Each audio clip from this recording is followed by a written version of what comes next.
Mari kita buka Alkitab kita dari Yohanes 1 ayat 35 sampai 39. Yes, ini ayatnya tidak akan muncul di screen supaya kita buka Alkitab beneran ya.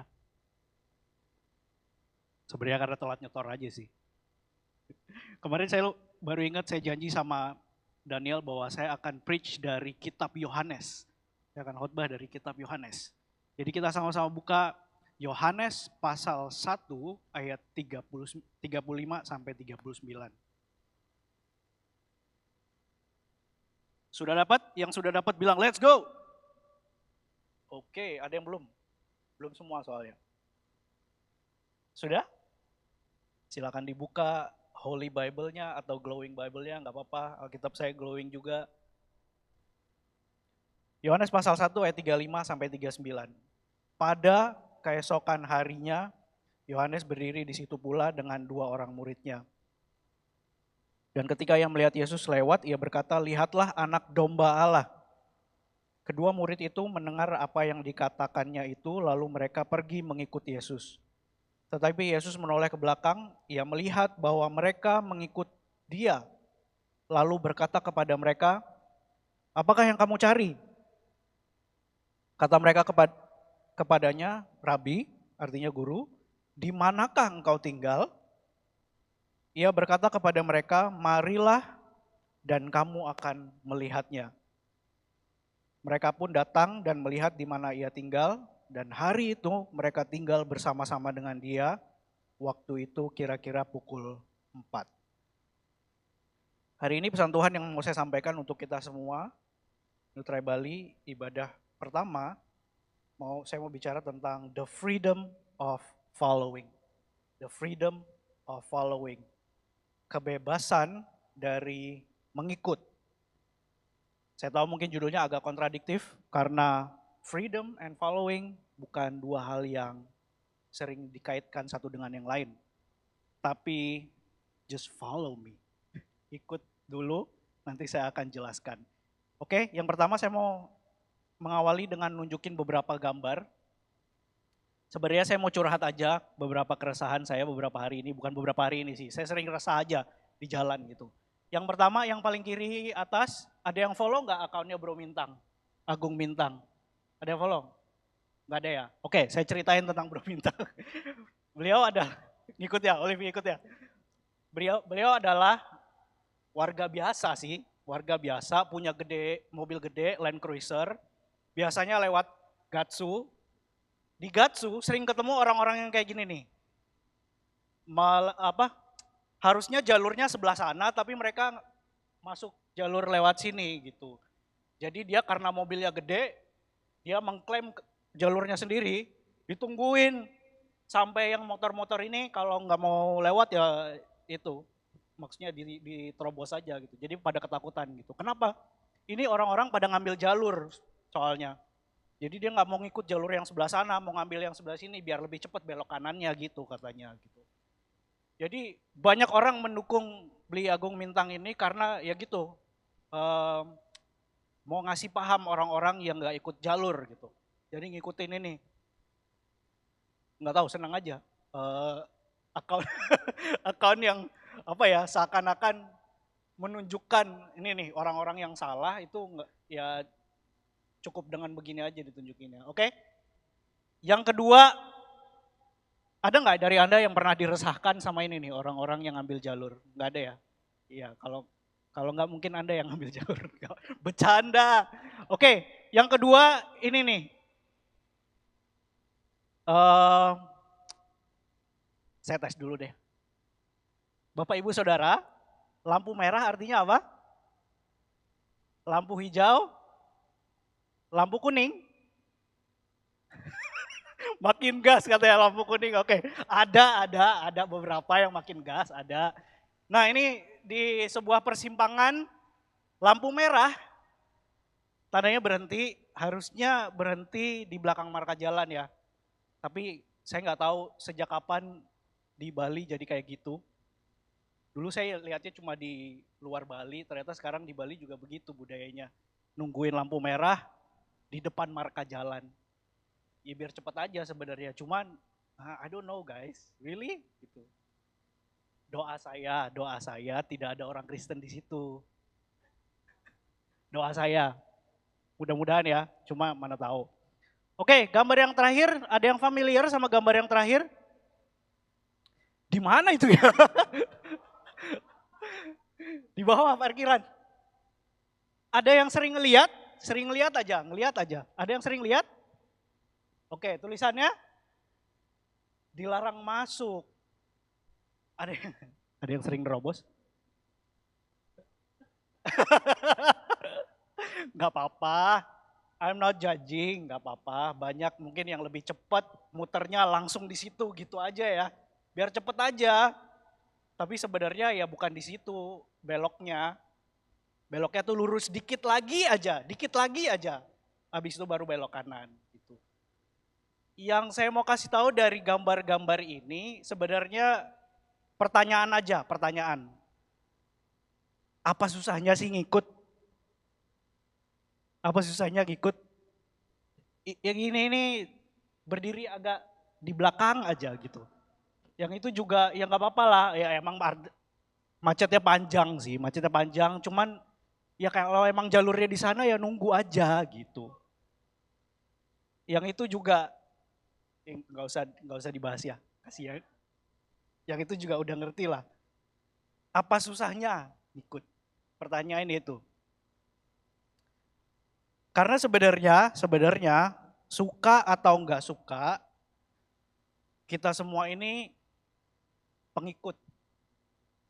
All of us is followers. Gak percaya? Coba buka Instagramnya. Ada angka itu loh, yang tulisannya following. Banyak ya pasti ya. Ada yang ratusan, ribuan. Kita semua followers, suka atau enggak suka. Cuman masalahnya gini, tugas utama dari seorang pengikut adalah apa?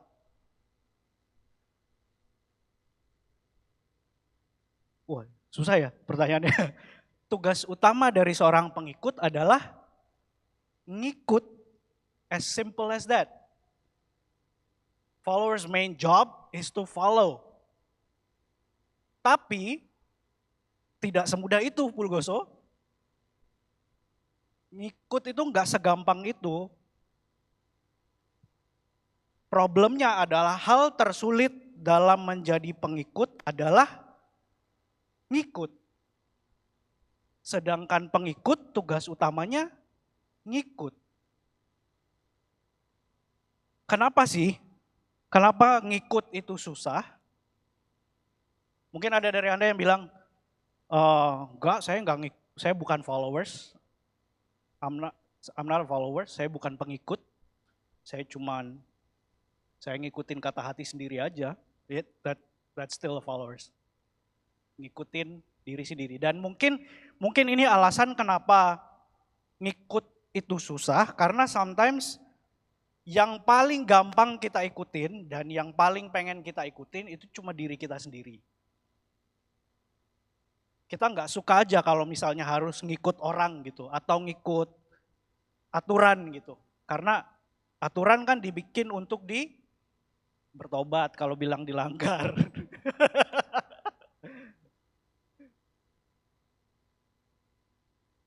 We don't like following. Karena itu tuh yang tadi saya bilang di awal waktu saya present the title. Ngikut itu bertolak belakang sama bebas. Followers is not freedom. Follow is not freedom kadang-kadang. Ide dari atau paham dari kebebasan itu ya kita bebas menentukan, kita bebas memutuskan apa yang kita mau. Benar nggak? Gue bebas mau ngantri di mana gitu. Gue bebas mau belok di mana.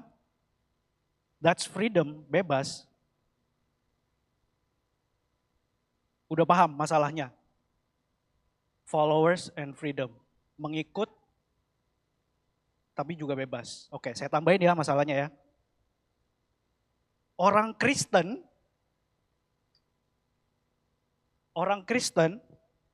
ide awalnya adalah pengikut. Christianity by definition itu artinya followers of Christ. Orang Kristen itu pengikut Kristus. Saya tanya lagi, tugas utama pengikut adalah mengikut.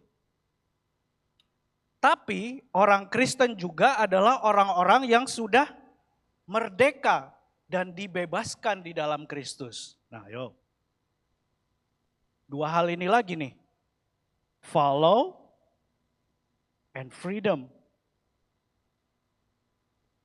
Makanya kadang-kadang jadi orang Kristen tuh rasanya berat banget. Susah banget. Butuh perjuangan. Karena sebagai orang-orang yang sudah diklaim bebas dan merdeka, kita tetap harus ikut. Susah ya? Sudah mulai bergejolak ya? Sudah mulai dilema.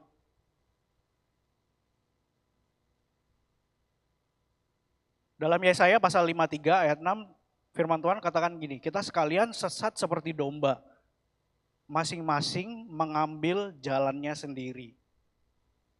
Pertanyaan saya gini, are you sure you want to follow yourself? Kita yakin gak bahwa diri kita adalah orang yang paling tepat untuk diikuti?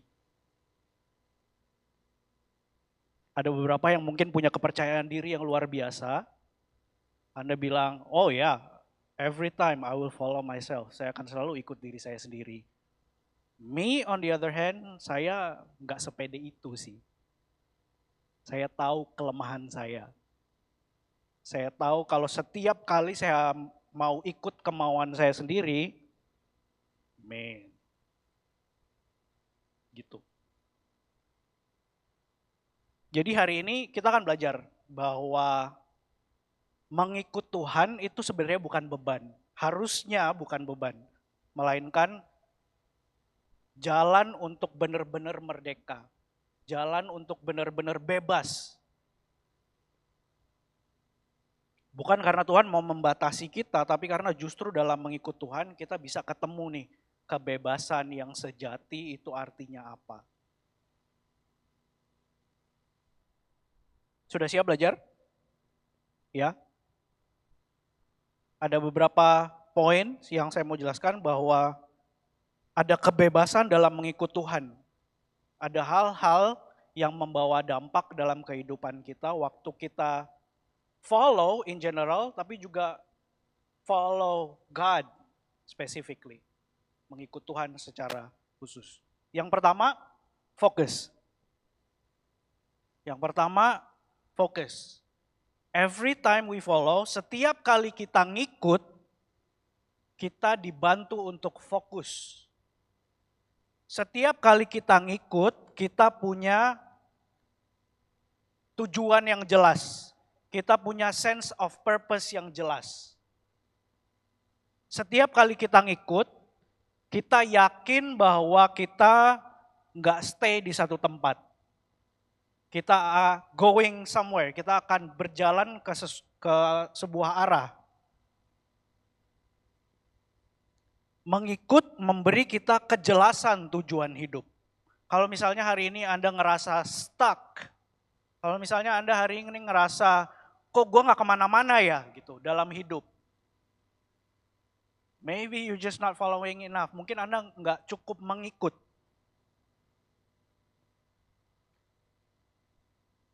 Apakah yang kita ikuti saat ini punya arah tujuan yang kita mau?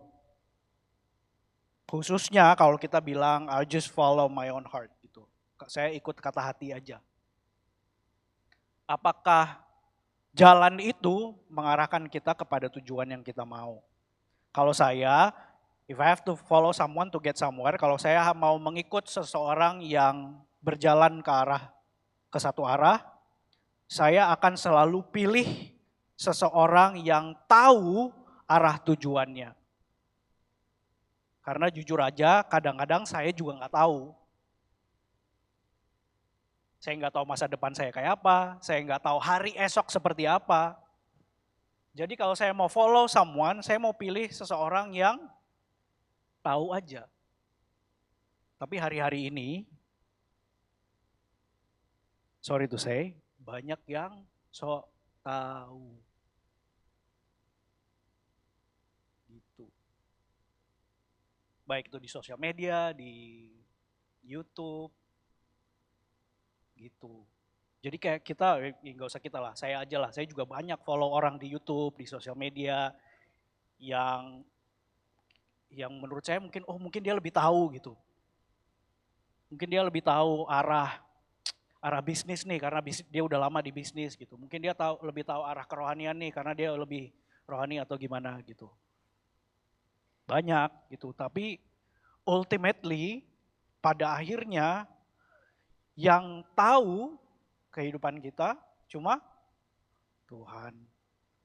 Dalam Yeremia 11 ayat 29 dia bilang, karena aku ini tahu rancangan yang ada padaku buat kamu. Rancangan yang mendatangkan damai sejahtera. Pengharapan dan damai sejahtera. Fokus.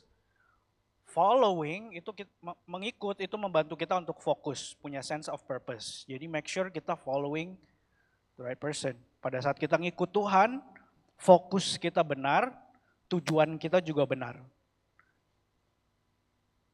Yang kedua, saya mau bicara tentang fulfillment, kepuasan.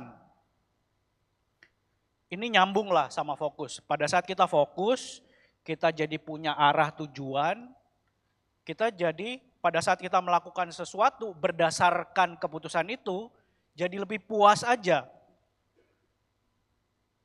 Karena kalau Anda melakukan sesuatu tanpa tujuan, gak akan merasa puas. Pada hakikatnya kita semua diciptakan untuk sebuah tujuan dan fungsi. Kita bisa ngerasa puas pada saat kita melakukan hal-hal di dalam rancangan itu sesuai dengan tujuan dan fungsi kita. Anda bayangkan kayak gini, contohnya handphone deh. Ada yang pernah pakai handphonenya untuk ganjel pintu? Bisa nggak saya tanya? Bisa, bagus lagi ganjelan pintunya. Tapi bukan itu tujuannya gitu. Kalau sesuatu dipergunakan sesuai dengan tujuannya, apalagi seseorang berguna sesuai dengan tujuannya, disitulah datang kepuasan, fulfillment. Kadang-kadang ikut standarnya dunia itu bisa dapat sensasi aja, dapat hype-nya aja, tapi nggak pernah dapat kepuasan sejati. Kepuasan sejati itu datang bukan dari kebebasan yang tanpa arah, tapi dari penyerahan, surrender kepada tuntunan Tuhan. Yang pertama fokus, yang kedua fulfillment, yang ketiga fruitfulness, berbuah. Buah itu saudara, buah adalah selalu hasil dari, bahasa Indonesia apa sih? Aku tulisnya gini, fruit is always a result of flow. Buah itu selalu hasil dari sebuah aliran. Gitu. Buah di pohon itu hasil dari aliran itu. Ya saya nggak tamat biologi lagi. Aliran itu loh, air dari batang mengalir ke dahan, jadinya buah. Kalau ada aliran yang terputus, tidak ada buah. Mengikut Kristus menjadikan hidup kita juga berbuah dalam segala musim. Dalam Yohanes 5:15, Tuhan bilang, barang siapa tinggal di dalam aku, ia akan berbuah banyak.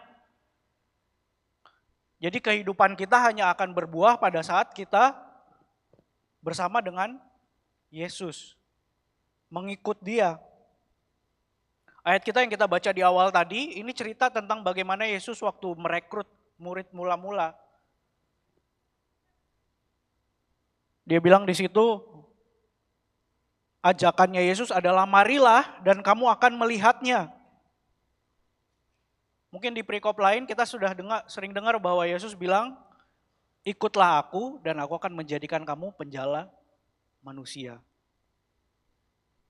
Tuhan tuh selalu ngajak kita untuk ngikut dia karena dia tahu hanya dengan ngikut dia dan jalan dengan dia, disitulah kehidupan kita bisa berbuah. Fruitfulness. Bayangkan seperti pohon yang ditanam di tepi aliran air, kayak yang dibilang di Mazmur 1. Dia tidak hanya bertahan, tetapi juga bertumbuh dan berbuah. Bilang di sana apa saja yang diperbuatnya pasti berhasil, membawa hasil, membawa buah. Fokus, fulfillment, fruitfulness. Yang berikutnya saya mau bicara tentang fellowship. Pada saat kita mengikut, khususnya mengikut Tuhan, percayalah Anda nggak pernah sendiri. Kita nggak akan pernah sendiri. Kita udah sama-sama nyanyikan Immanuel, Allah beserta dengan kita. At the very least kita bersama Tuhan. Tapi pada kenyataannya mengikut Tuhan, look around you. Lihat sekitar Anda. Banyak kok yang lain juga pengikut-pengikut Tuhan. Ada fellowship di dalam mengikut Tuhan. Ada persekutuan.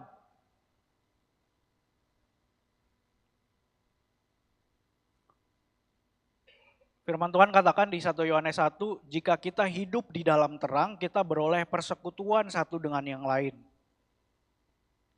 Kita nggak akan pernah berjalan sendiri dari keramaian, tapi tidak pernah jauh dari Kristus. We are never alone when we follow God. Yang terakhir, mengikut itu membawa kebebasan, freedom.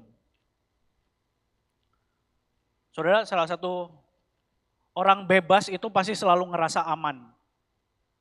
Freedom is always comes with safety. Kita udah belajar bahwa pada saat Anda mengikut, Anda nggak akan sendiri. Ada yang jagain. Disitulah datangnya rasa aman. Kebebasan sejati saat kita berfungsi sesuai tujuan kita diciptakan. Yohanes 8 ayat 36 berkata, apabila anak itu memerdekakan kamu, kamu pun benar-benar merdeka. If the Son sets you free, then you are free indeed. Mengikut Tuhan itu bukan kehilangan kebebasan, tetapi justru menemukan kebebasan sejati. Ada kebebasan dalam mengikut Tuhan. So kita udah bahas apa keuntungannya dalam mengikut, khususnya dalam mengikut Tuhan. Pertanyaannya sekarang, how can we follow God practically? Bagaimana kita bisa mengikut Tuhan secara praktis? Tadinya saya mau tampilin lagi gambar pelang yang di bawah. Dan bilang sama Anda semua, kalau Anda orang Kristen yang percaya dan mengikut Tuhan, belajar aja dulu ngikutin rambu lalu lintas sama. Tapi, yes, you can start there anytime, boleh. Kita kan dipanggil jadi garam dan terang anyway. Dimulai dari jalan aja lah. Ya, orang Kristen mau keras dikit nggak apa-apa ya, it's okay. Keras tapi saya ngomongnya pelan deh, oke janji. Orang Kristen nggak usah ikut-ikutan ngeritik pemerintah, kalau ngikutin rambu sama marka jalan aja masih belum bisa. Gitu. Ya pelan kan ngomongnya ya, pelan ya. So how can we follow God practically? Yang pertama, feed on His word daily. Kita makan firman.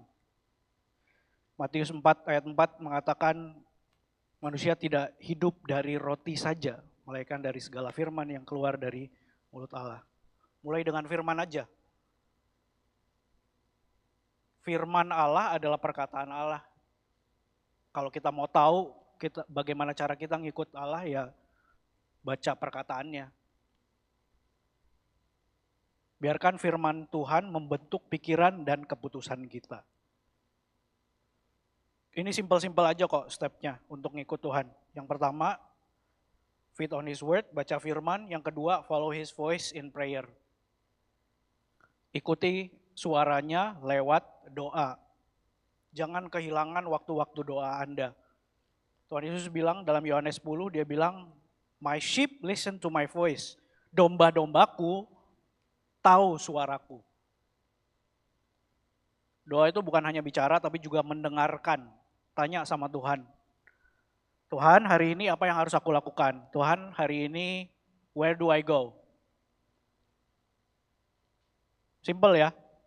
Beberapa dari Anda mungkin sudah lakukan, beberapa dari Anda mungkin seringkali lupa lakukan, mungkin kelewat beberapa kali.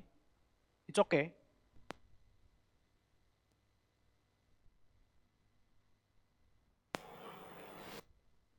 Doa sama Tuhan. Yes. Baca firman, doa, yang ketiga fellowship with His people. Bersekutu bersama followers yang lain, sama pengikut-pengikut yang lain. Janganlah kita menjauhkan diri dari pertemuan-pertemuan. Bergaul dengan orang-orang yang juga mengikut. Kenapa? Ini penting nih, fellowship nih buat saya. Karena gini, journey-nya orang untuk mengikut itu beda-beda. I would like to say, jangan compare path kita, perjalanan mengikut kita. Cek. There you go. Jangan compare perjalanan mengikut kita. Tapi dengan Anda bersekutu, Anda bisa tahu jadinya, oh perjalanan following-nya dia seperti ini, perjalanan following-nya dia seperti ini. Karena setiap musim cara ngikut kita beda-beda. Ada orang yang di musim ini follow by staying. Ada orang yang di musim ini follow by leaving. There are some people, ada beberapa orang yang mengikut dengan cara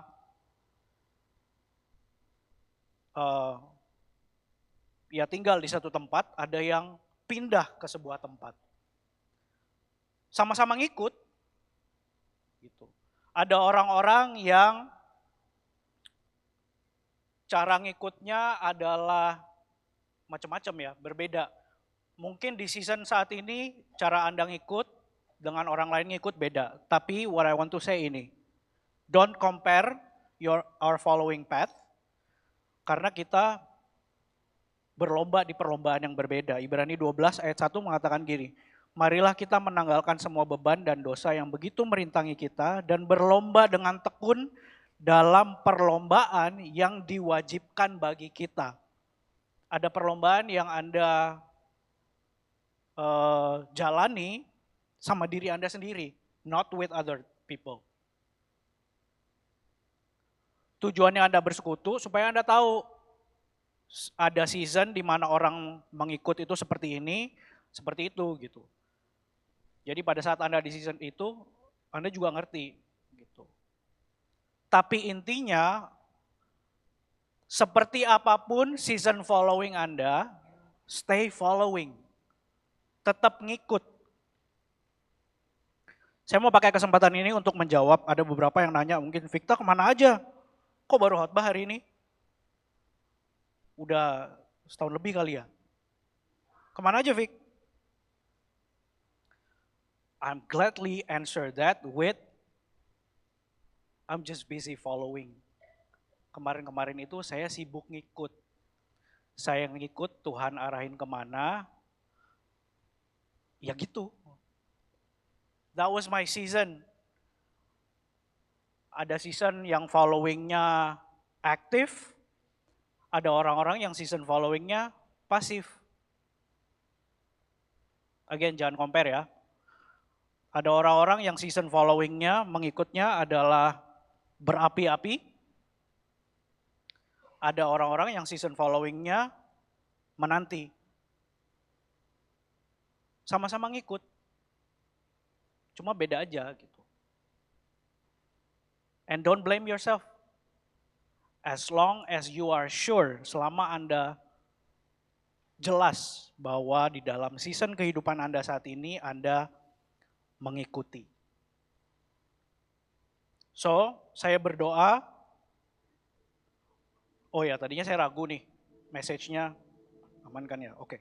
Tadinya saya ragu, khotbahnya tentang mengikut, padahal kita menjelang Natal gitu ya, kenapa nggak pesan Natal aja sih yang disampaikan gitu.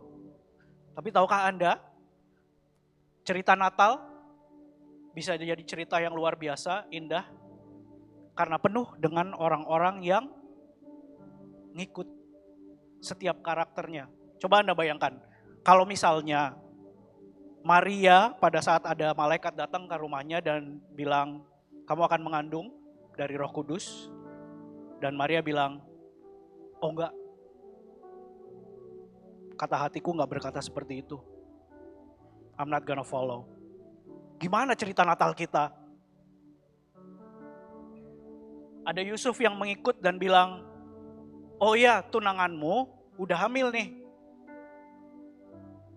Kamu ngikut aja ya, tetap dinikahin aja. Oh enggak, budaya enggak bilang gitu. Harusnya ini udah diselesaikan nih, diceraikan. Karena saya enggak tahu hamil dari mana. Tapi Yusuf choose to follow. Dia milih untuk mengikut. Ada orang Majus yang literally mengikut sebuah bintang, keluar dari zona nyaman mereka, mengambil sebuah perjalanan yang jauh. Ada gembala-gembala yang ikut juga, kata-kata malaikat bilang, ada raja yang baru lahir. Coba ke sana lihat deh. Bisa aja kan gembalanya bilang, ngapain? Mau stay aja di sini chill.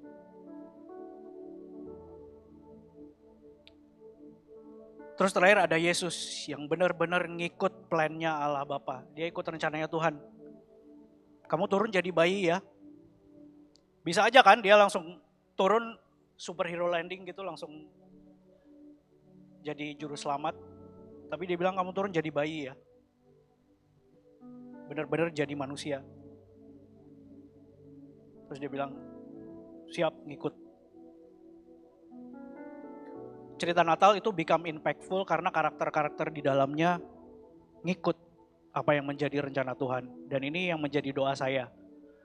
Menjelang Natal, menjelang setiap kehebohan Natal dan liburan, saya berdoa kita tetap punya waktu untuk reflect dan merenung. Am I following God? Apakah saya mengikut Tuhan dalam setiap langkah? Mungkin since ini akhir tahun juga, kita bisa reflect nih setahun ke belakang. Apakah langkah-langkah yang saya ambil kemarin mengikut Tuhan atau enggak? Gitu. Kalau misalnya masih miring ke kanan dan ke kiri, gak apa-apa. It was a season, kita diingatkan, tahun depan kita bisa mulai dengan pertanyaan ini. Will you follow? Apakah Anda mau ngikut? Dan saya berdoa di tahun depan, Desember, Anda bisa bersaksi dari kehidupan Anda. Dan Anda bisa bilang, I am free because I follow. Tahun ini aku terbebas dan aku benar-benar merdeka karena aku ngikut. Hashtag siap ngikut. Ada yang siap ngikut? Semangat untuk ngikut Tuhan di tahun depan. Gak usah tunggu tahun depan lah, hari ini aja. Pelang yang merah aja.